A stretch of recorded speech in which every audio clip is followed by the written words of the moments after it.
Welcome to Season 3, Episode number 7 of Business Matters Podcast from the Eau Claire Chamber of Commerce, coming to you from the Win Technology Studio.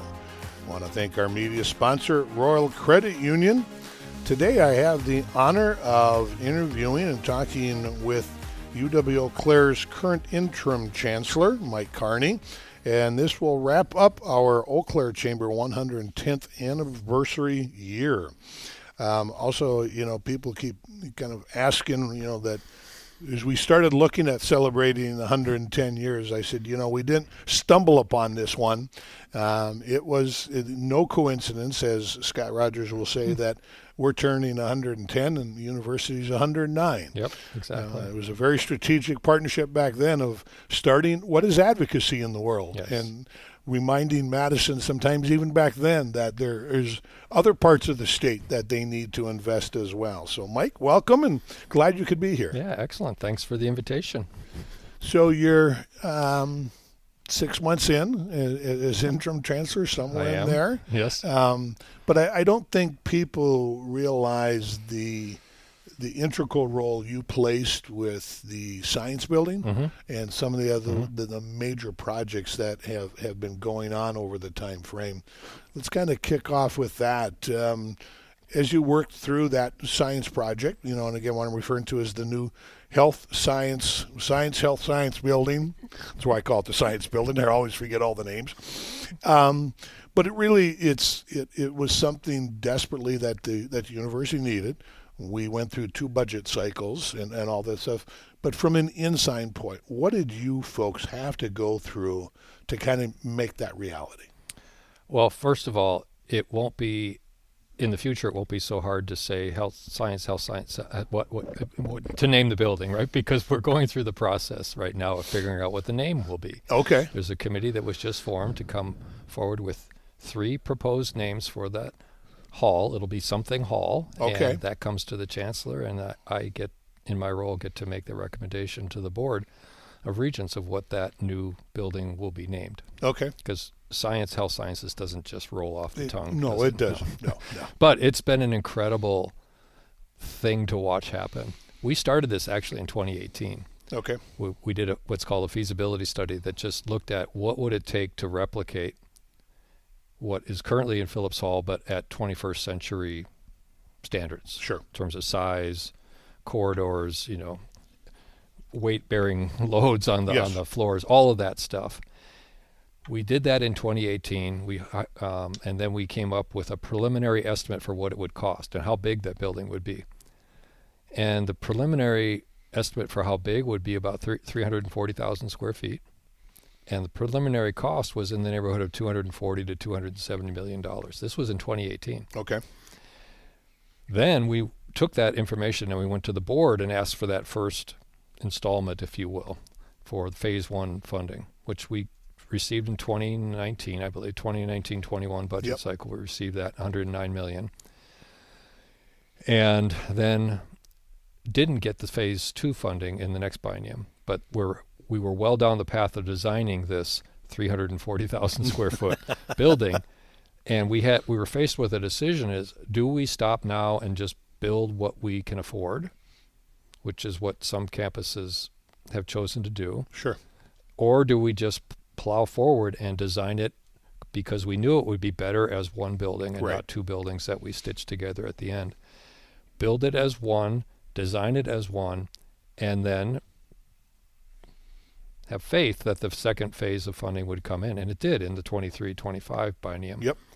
Thankfully, or you could say intentionally, we finished the design in exactly the right time to get the phase 2 funding enumerated and then given to us so we could hit the ground running. We did not have to wait. In fact, we received the money and then we were digging up the dirt to start the building process.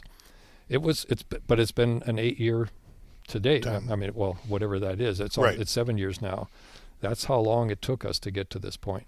And I don't think people sometimes understand that how long that process can be when you go through state buildings and all those steps you have to take beyond just let's draw a building and design. Well, yeah, there are layers of state intricateness that have to be Yep. navigated, right? And that's just what's there. Right? It is, but just to design a building that large takes years. Right. And we had to get people on board about how we were going to design it. We designed it in a very different way rather than having each department on their own floor. We intermingled departments, so now my home department, which is chemistry, it will be on 3 of the 5 floors, and biology will be on 4 of the 5 floors, 5 of the 6 if you count the roof, because that's where the greenhouse is. So we intentionally designed it in a way that most science buildings would not be designed, but the goal was collaboration. Bring people together, bring students together, bring faculty together to collaborate, and in terms of research and in terms of instruction.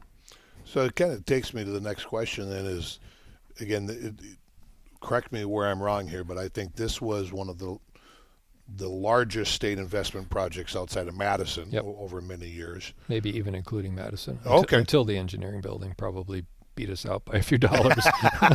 Just a little bit. Yeah. But how do you see this impacting the university, but again, even the greater community?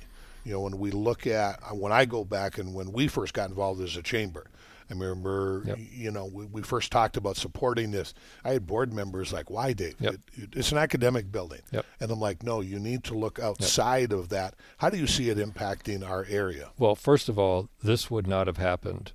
We would not be where we are today without the chamber and without our state legislatures in the area from both sides of the aisle coming together and saying this is important. This will be game-changing for the university to have a science building that is actually built in the 21st century and has 21st century infrastructure is something that we have been sorely needing and missing. It's really hard to recruit a top caliber science student to come to UW-Eau Claire and walk them through Phillips Hall, even though Phillips Hall is near and dear to my heart. I spent, you know, a big chunk of my adulthood in Phillips Hall. But it's not something that a 17 or 18-year-old will look into and say, this looks like a cool place. This will be a really cool building. One, it will have science on display. That's sort of the main element. As you walk through the building, you will have opportunity to just look into every single lab. So every lab will have windows. If you're walking by that biology lab and you wonder what's going on in there, you'll be able to see what's going on in there as you walk down the hallway. So it's intentionally designed so that people can see inside and what's happening. As you walk in that front door, it'll be a 2-story atrium that is essentially science on display. There will be display boards, much like the one I'm looking at right here next to me, that bigger than that, but that will have displays about what's the latest and greatest in science. There will be curated cabinets, sort of displays in that center location that you can walk through. The design is they'll be interactive, so it's kind of like going to a science museum. You push a button and you get information about what's inside that cabinet. It's intended to inspire anyone who walks in the room, whether they be a first-year student, their senior year, or someone in grade school, to walk in and say, oh, now I understand, or this sounds really cool. And one of the things that I, again, being a few years removed from college, so I don't remember the exact, but I was surprised at the high percentage of all UW-EC students who at some point go through that building as part of their classes. It's basically 100%. They have to take a science class. And most of the science classes were housed in Phillips Hall. They have to take a science class that has a lab. The only place to take a science class that has a lab will be in the new science building, which will have a new name in the future. So it will be literally 100% of students will, at some point of their career, have to go. Get to go. Sorry, have a class in that. I was showing a little bias there from my college days. It's like I have to take that class.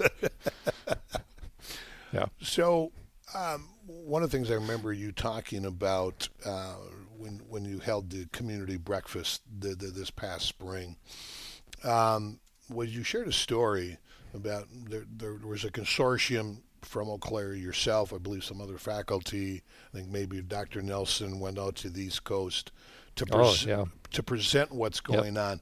Share a little bit Yep. about that, because I think, again, that sets UWEC apart from the rest. Yeah. Well, and you hit on, it was because of Tim's involvement, Tim Okay. Nelson's involvement, and related to that, it was Mayo Clinic's involvement in our collaboration. We didn't mention that Mayo Clinic will have 10,000 square feet Mhm. of space in that new science building, but that is true. And that is a game changer for us Yes. to have the world-renowned Yeah. medical provider having location in your science building is even more of a draw for students. But this event that we've gone to, it's called the Academy of Future Medical Leaders, I think is the official title. We call it Future Docs because it Okay. sounds a little more Little something. colloquial, yeah. But it is 3,000 to 4,000 high school students who come from across the country, high ability. They have to have, I believe it's 3.5 GPA in high school to even be invited to go to the Congress. It's a 3-day event. They bring in speakers from across the U.S. Last spring, it was June actually, last June they had 3 Nobel laureates come in and give a presentation about the coolness of medicine. Tim Nelson has been a speaker for 2 years. Okay. And I think you know the story of HeartWorks, and maybe Yep. we can touch on that a little Yeah. bit later, that Tim has developed. That's a pretty cool thing to talk about in front of 3,000 high school students or 4,000 Yes. high school students who want to be medical doctors, and you're talking about growing heart muscles from skin cells. That gets their attention. Yeah. UW-Eau Claire, because of Tim, allowed us to get in the door as the academic partner for the Congress, which Okay. means we are the only university in the nation that is in front of those 4,000 high school students and 4,000 parents. That's the critical part. It's held at UMass Lowell in their hockey arena, which seats about 12,000 people. It's a big event, and we are the only institution that can talk to students who are in high school now, want to go to medical school or be medical doctors, about what do you have to do in between there, because you can't go from high school to medical doctor. Right. There's a step in Yep. between there. There's a big step. It's called college. We're the only school there that can talk Wow. about going to college. Yeah, That's amazing. and we're already getting students applying to UW-Eau Claire. I think this year we have about 70 students who were at a Congress at some point, Okay. because they do it every year, who have applied to UW-Eau Claire from across the U.S. Wow. Every state in the union, I think, is represented at that Okay. Congress. And what an opportunity for, again, 17, 18-year-old high school student to be able to come here, have access to what Dr. Nelson's doing. Again, as you mentioned, have Mayo Clinic sitting right there.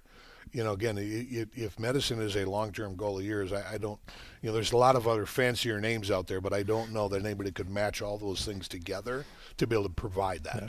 And I had the chance to speak to that group, which was intimidating, I will say that, for me especially. But I told them that when they're looking at an institution, they should be looking at 4 things, and I'll try to remember what the 4 things are. One is make sure that there are academic programs that fit your desires. Sure. Make sure that the university has support in terms of advising for students who want to go into medical school. Make sure that the school has opportunities to do clinicals, rotations, job shadowing with a medical provider. And I can't remember what the 4th thing was, but I was ticking these things off, and then as I was ticking them off, not ticking them off, but ticking the things off of what they should be looking for, I was able to demonstrate exactly the program that Eau Claire has that does that. that checks that box. Nice. You shared a story of a young lady when you asked her questions. Yes. And if I remember right, she said that's unfair or something. Yeah, that was during the National Conference on Undergraduate Research, which was now 2.5 years ago, I think. During that ceremony, or not the ceremony, during the conference, which brought about 3,500 college students from across the U.S. to talk about their undergraduate research. Okay. They hold it every year. We were the first in-person event after post-COVID. They have since gone to not hosting it at a university. I think we were the first post-COVID to do it in person, and we were the last one to host it at a university. Oh, But it brought all of those students to UW-Eau Claire. okay. During that conference, we were able to talk about the partnership between UW-Eau Claire and Mayo Clinic. I was there, Tim Nelson was there, Dr. Andy Calvin from Mayo Clinic was there. We were talking about what we do and the opportunities that our students have to do all of this work. Right. Mainly research, because it was an undergraduate research conference. And a young woman, I can still picture where she was sitting in the room, at the end of our discussion, the Q&A, she raised her hand and said, "That's not fair." And I paused for a minute, and during that minute, I understood what she was saying. Sure. She was saying, my school doesn't do this for me. How in the world am I going to compete with somebody coming out of Eau Claire who has the opportunity to do research in their first year with a medical doctor, Yeah. who has the opportunity to job shadow, get mentoring? And, I didn't want to say, well, you could transfer if you wanted Right, to. we can take you. That's not the point of the conference, is to poach people. But it just spoke to, yes, what we're doing here is unique. Yeah. So we focus on that, kind of taking a slight turn here. From your position, you graduated from Eau Claire. You left, and I think as they've heard you tell the story, you went into the other world, or the real world. I don't use the real world thing, and we can talk about that, the reason for that, yes. But you came back. I did. I mean, you returned. And there's two questions here. We'll get to the first one, though, is what was it about Eau Claire, and I think this will help answer the second one, too, is what was it that drew you back? I mean, what is at UW you see besides the water that you really looked at and said, this is where I belong? Well, when I left Eau Claire, I went to grad school, and then I was at a stage in life where I couldn't go into an academic job right out of grad school just because of family. Sure. Had her first child. And I saw what those academic assistant professors at R1 universities had to do in order to survive those first few years. And I said, I can't, I won't be able to do that. Sure. Which meant I went into industry for 10 years, had a great time, great career, got to travel the globe. But during that time, I started to reflect on what I was able to do at UW-Eau Claire. And it was my only point of reference. Okay. But I had heard about other people and their experiences as they went through grad school, and then my colleagues in industry. And I realized that what I had at Eau Claire was pretty special. Okay. And I got to a point in my life, in my industrial career, where I was saying, do I really want to continue to do all this stuff, which was okay, but it became kind of the same thing over and over again. Sure. Or do I want to have the impact on the next generation in the same way that my professors had on me? Sure. And I made that decision in consultation with my wife As a good husband would do. to make that switch, which was, it's not a normal career switch. It's normally the other way. You go from academia and industry. But this opportunity arose. One of my professors was retiring. My research advisor was the department chair at the time when I was going through this. I call it my midlife crisis. And we chatted, and he said, by the way, his name was Phil Chenier, the person retiring. Phil's retiring next year. Would you be interested in applying for this position? We want somebody with industrial background. And I said, that sounds like that looks like a door open. And so I went through it, and that was 25 years ago. Okay. Well, it doesn't look like it. Maybe a couple of years ago. But. Sure. I figure if I can make you look, I'm going to get there by osmosis or something. So we look at, again, what I have been impressed with when I moved here is I think, again, Eau Claire has a better understanding the significance the university has and the strong partnerships. Which is unique. It is. And I don't know a lot of people here get that. I mean, they just assume, well, it works this well, it works as well as, everywhere for everybody else. And that's not the case. No, it takes work. So talk a little bit about that in a way. So, we had, Chancellor Jim here for 13 or so years. You're taking care of everything for a year or till we find a new chancellor, and then there's a new talk about that the importance of that level of collaboration and cooperation between the university to the business community. I think I mentioned that we would not have the science building. Yes. Yep. We would not be where we are with the science building without the support of the chamber. We would not likely have some of the incredible venues that we have in town, the Pablo Center, the Sonentag Center. Those required work, right? And you have to have partnerships, and you have to bring people together who don't always have exactly the same goal, but there's enough of an overlap that when you come together, you create something really cool. And I think the Pablo is kind of a shining example of that. The next chancellor, and I mean, you're in a pretty unique position that I am. You get to be on the committee that recommends, or at least, or vets the people. Vets the candidates who are coming through, that you will be able to have some say in making sure that the next chancellor understands how important that is. Right. And that next chancellor has to hopefully already have that experience in developing partnerships with people in the community, whether it's government relations, whether it's business relations, that person can't, they have to come here with that skill set. It can't be just, we hope you learn it, because I think there's too much at stake to this can't have this be a training I look ground. at it in a way as it can't be a training ground. Exactly. It has somebody who wants to take their skills and what they've learned and proven and come here and take it to the next step up. Yep. So what we're in this interim. Mm-hmm. What is the feeling on campus? I mean, does that change a lot? Or do most people just kind of look at that and say, well, that's kind of above my pay grade? And it varies. Okay. I think there are some people who are, I would say, oblivious to it, but they're not deeply connected to it. Okay.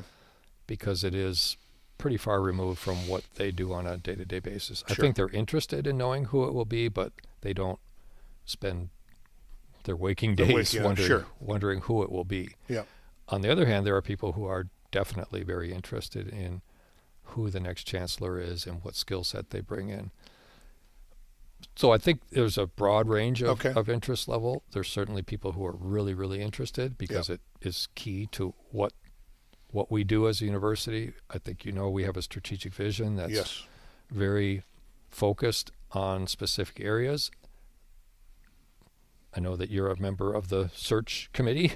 The hope is that next chancellor will see that vision as something that is worthwhile and will want to continue it, rather than come in and say, we're going to go in this direction. Yeah. Again, understand a lot of the hard work has been done. Yeah. We need somebody to come in and continue this, not chart a whole new course. So I think there is some concern that the next person might be someone who wants to shift gears a little bit, and I think that would not be a good strategy for the university. Right. Given all of the work that went into coming up with the plan that we have. And not just developing the plan, but all of the other work that was done in advance of that. The Mayo collaboration's been here much longer than the plan. Yes. Yeah. It's and been I here think for 8 you're right, years. and that's why I felt it was important to at least ask to be put on it, and I was very happy that they chose to. But I think to understand that from the business community, again, there is a high level expectation. We're going to continue these partnerships. Yep. We are going to continue to work together as all of us in the community. And again, we don't need somebody kind of just coming in and saying, "Oh well, we're going to take a right-hand turn here now."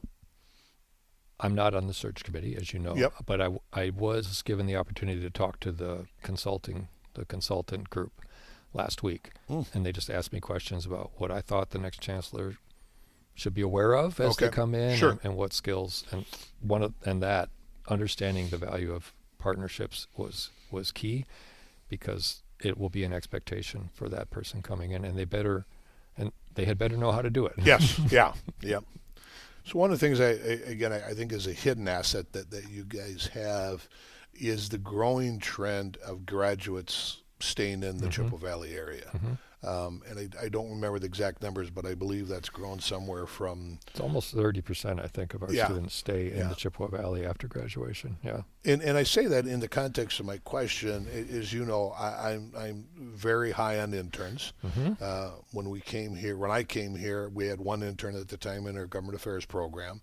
And this year, I think officially now we have 11 interns, which means I have more interns than I have staff. But I part of why I wanted to invest in, because I know the importance of them, but was to show non-traditional businesses what an intern can do. You know, again, when we look at our community and some of your programs, certainly nursing and all that, medical, that's kind of one. And, you know, your accounting program, our accounting firms here can't snatch them up quick enough.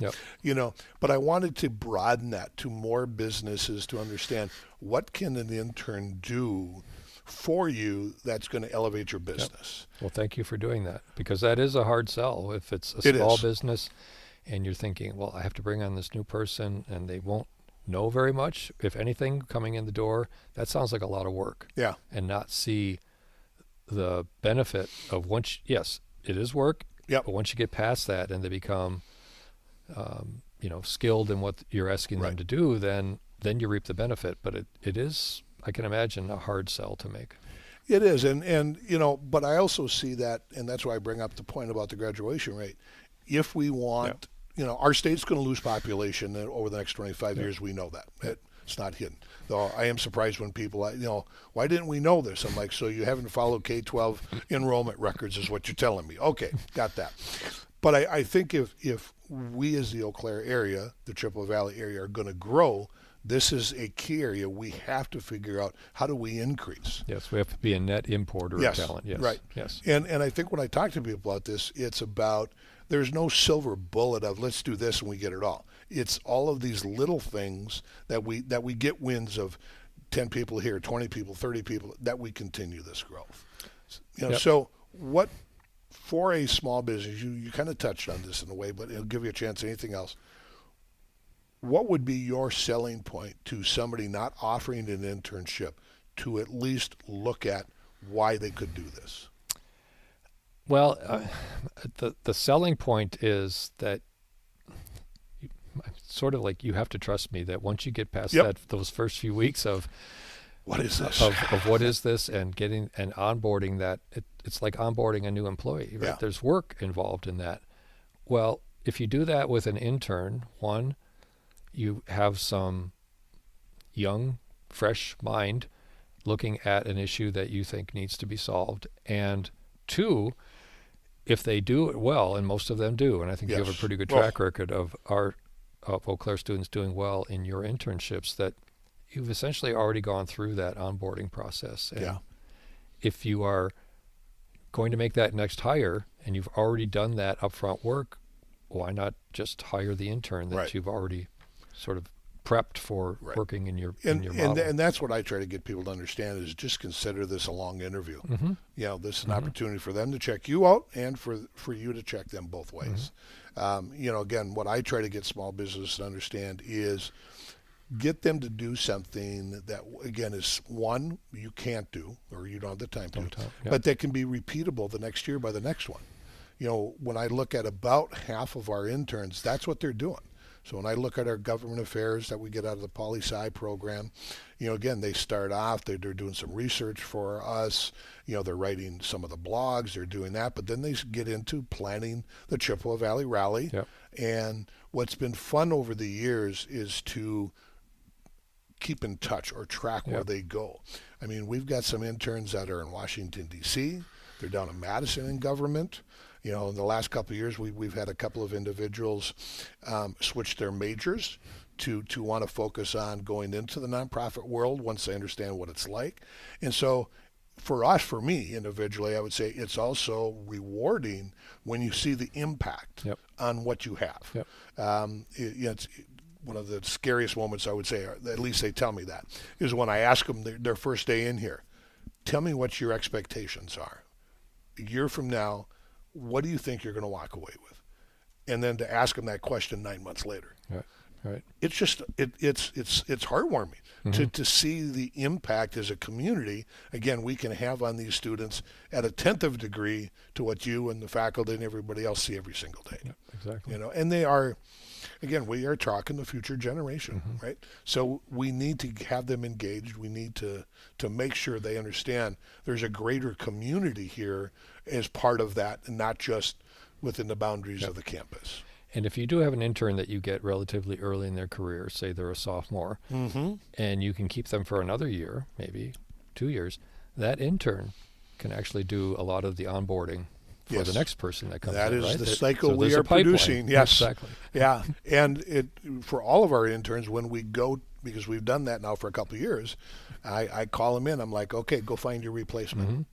I want you to go look for the person you think is going to be as good as you. Because it's fun to do that in a sense. I've had a couple of them come back and tell me, I don't want to let you down. I'm like, you're not going to. You'll go find the right person. Don't worry. And I think that's something, too, for businesses listening. When you're talking to interns, you get to interview them. Oh, yeah. It's not like we don't a profession just drop sends them on out your and door. say, yeah. It's not the stork delivering anything to you. You get to actually do the interviews. And it's, I think, good for them and good for the business as well. So let's talk a little bit about what else is happening right now at the university. I mean, again, the focus, the new chancellor, all these other things. What else do you want to share with people of what you think is critical of happening right now?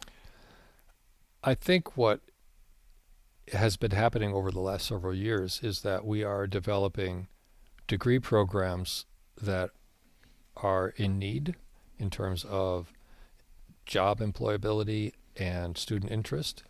Most of the new degree programs that we have brought on in the last decade have been healthcare related because, we're blessed to be in a region of the state that has an incredible healthcare.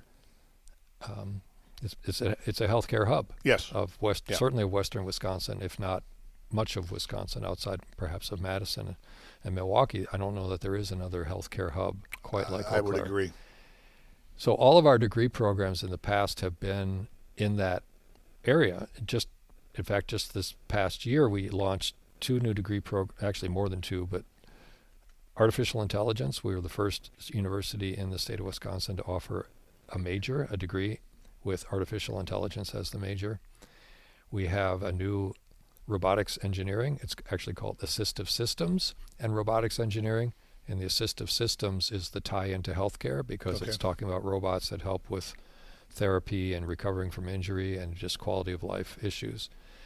And our focus has been on figuring out what those new degree programs that will be of interest to students and align with the blessings that we have in the region of what we have at our disposal. There are universities that would die to have, we call it the tailwinds of Mayo Clinic or the tailwinds of Sanford in our sales because of where we're physically located. Well, we have to build upon that. We have to embrace it, and we have to utilize those strengths, and that's what we've decided to do. It's develop new programs, new majors that are aligned with what we are already strong at and aligned with the resources that we have in our community. Coming from Superior, having the smallest population of the university system, every now and then when a tough budget came along, somebody in Madison would float that we'll close something, shut one down, and all of that. Talk a little bit about, as you look at the 94 corridor. I mean, we're situated here. Stone's Throw away, 30 minutes to the west. We have Stout, 30 minutes. We at UW River Falls. But the way I look at it, and I would hope more people would, is the significant difference of each of you. Talk a little bit about, but yet how you work together too.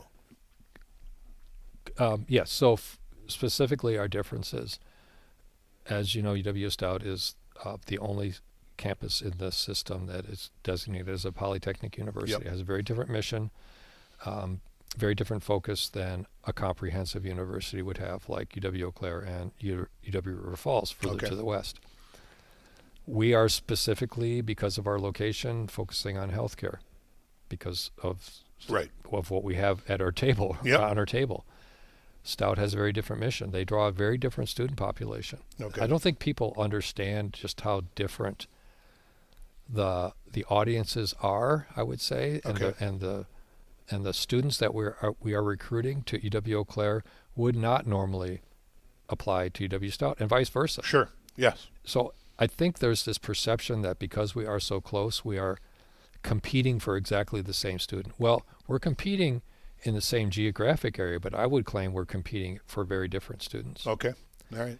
River Falls is, in many sense further away. Sure. They're like an hour away rather than 30 minutes away, and they have a very unique focus as well. They've long had a focus in agricultural and now agricultural engineering and Okay. sort of the ag side of education. That's not Eau Claire's Right. thing, right? So I like your point of you're all marketing within the same geographic area, but you're clearly marketing to Yep. three different groups of people. Yeah. So in terms of the collaboration part, I think the best example of our collaboration is the collaboration that we have through Chippewa Valley Technical College, where the three universities share an academic advisor who's housed at the Chippewa Valley site up on Claremont. Okay. But that person is working to take students who are thinking of going from their 2-year degree or transferring from CVTC and going to a 4-year, figuring out which of those three schools is best for them. Okay. So that shared advisor knows the strengths of each school one. and what the student wants to do with their career. The student is not playing any favorites. They're looking at Right. the advisor's not playing any Sure. favorites. The student is telling them what they want to do, and then the advisor's saying, This is your best bet. this is your best bet. Maybe Eau Claire isn't the best bet for you because of what you want to do. Maybe Right. it's River Falls, maybe it's Stout, and then Making that happen. so that's a way that we're collaborating. We're sharing a resource that benefits all of us, and it benefits CVTC. Sure. I would think, and again, it probably shouldn't be, but is that unique to Wisconsin? I don't know of other systems collaborating to that level in other parts of the state as you three are with CVTC. Well, I don't know. There might Okay. there might be some collaboration like that in the Fox Valley region where there's Okay. Green Bay's not that far away, Oshkosh and Stevens Point. They're all Sitting right they're there. all close enough that they would share kind of the same demographics and the same population area for recruitment. But I can't speak to whether they are collaborating in the way that we are with CVTC. Okay. Talk a little bit about you brought up CVTC and that partnership. What else is for people to understand that level of, again, you're not competing with each other. You're two different, but where do those intersections happen? And maybe talk about some other areas that you see partnerships have been formed to create, both of you, to create a stronger level of education. Every year, CVTC and UW-Eau Claire hold it's called a reaffirmation day, which basically means we reaffirm our commitment to collaborating with each other. Okay. It's a day-long event. It's held on one campus one year, the next campus the next year. Turns out you don't have to go very far between the two because they're basically just a hill. You're either climbing the hill or sliding down. Exactly.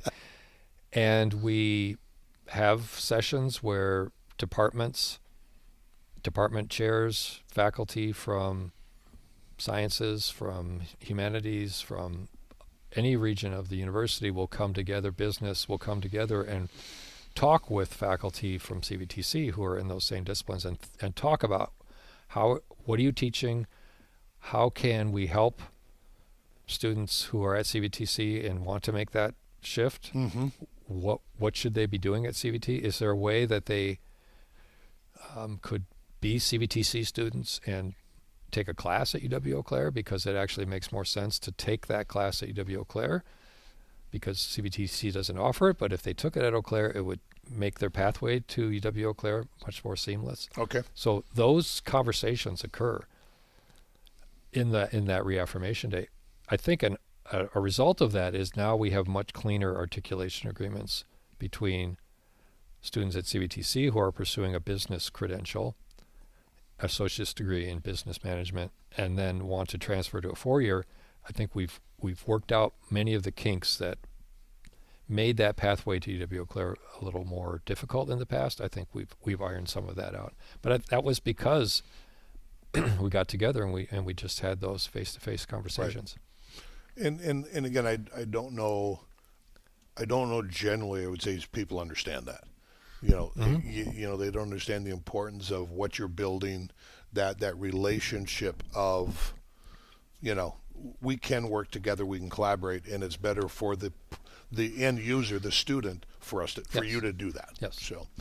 So as we look at concluding this a little bit, one of the things I want to touch on, because I know they had a big event at the Sonateg Center, I believe it was last weekend, huge wrestling match. Mm-hmm. You know, I can't remember what, it sounded like several hundred kids.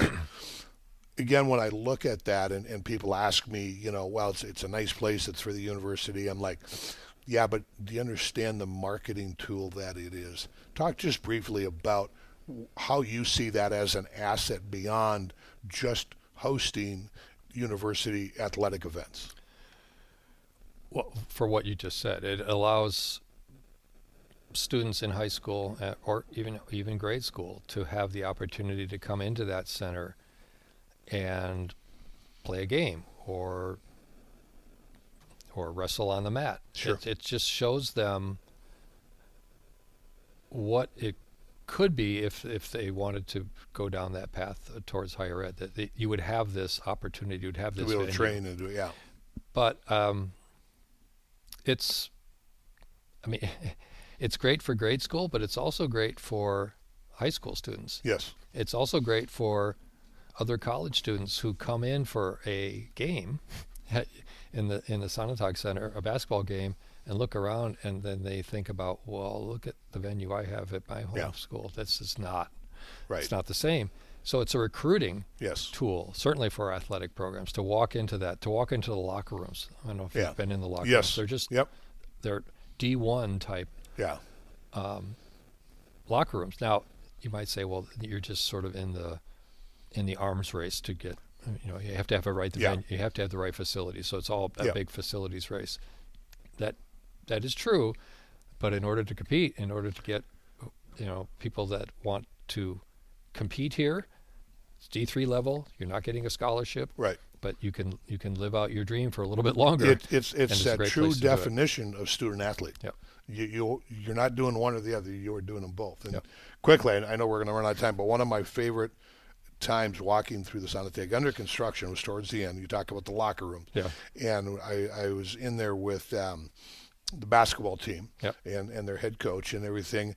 And somewhere in the process, one of the workers said, you know, for us to install chargers and plug-ins in the lockers themselves would be really easy right now. And when the girls were telling us that, they started crying. And I said, what? She goes, you don't know how much that means to us. This little thing of somebody thinking this would make it better. Yeah. And it's just, I'll always remember that. It's just, I thought, you know, somebody took a second to think about how do we take this big building and make it a little bit more special, you know, So, Mike, we're running out of time. Any closing comments, thoughts you want to share with our audience before we leave today? Well, one of the things, I don't know if it's a closing comment, but we've talked about what's next for Eau Claire, right? Not just the university, but what's next for the region, what's next for the Chippewa Valley. And we all know what happened. You probably remember the exact date when Sacred Heart announced its closure. That building is still there, as you know. It has not come crumbling down. Yep. So it's how do we get the community rallying around? How do we take this healthcare hub that we have created or has been created in Western Wisconsin and take it to the next level in terms of medical innovation? We have the I think we have the people in the region. We do. Yeah. We have the facility in the region. We have the healthcare providers in the region. It's sort of the perfect nexus about what could be that next chapter for the Chippewa Valley. And I'm hopeful that we will, because I look at, again, our track record. Yep. You know, as a community, we came back and stepped up after the tire factory closed down. and Royal Credit Union started the process of downtown Yep. and going on. So I do believe we do have the people, but you're right, we need the community to understand we need them to come along and help us make this a reality. Realizing that even if your business isn't in healthcare, you're all impacted by yes. healthcare. Oh, And yeah. if we can become the hub, if you will, of healthcare innovation, everybody will benefit Yep. from that. I agree. So, well, thank you. I appreciate you coming and spend some Thank you. time with us today. Again, appreciate Mike and the university being a strong partner for us and a loyal partner. Also want to thank Royal Credit Union as our media sponsor. And watch for upcoming announcements through our communications. But the big one is going to be on Thursday, February 12th, which is Oh What a Night, the Chamber's annual meeting. So at least block your calendar and more details to come.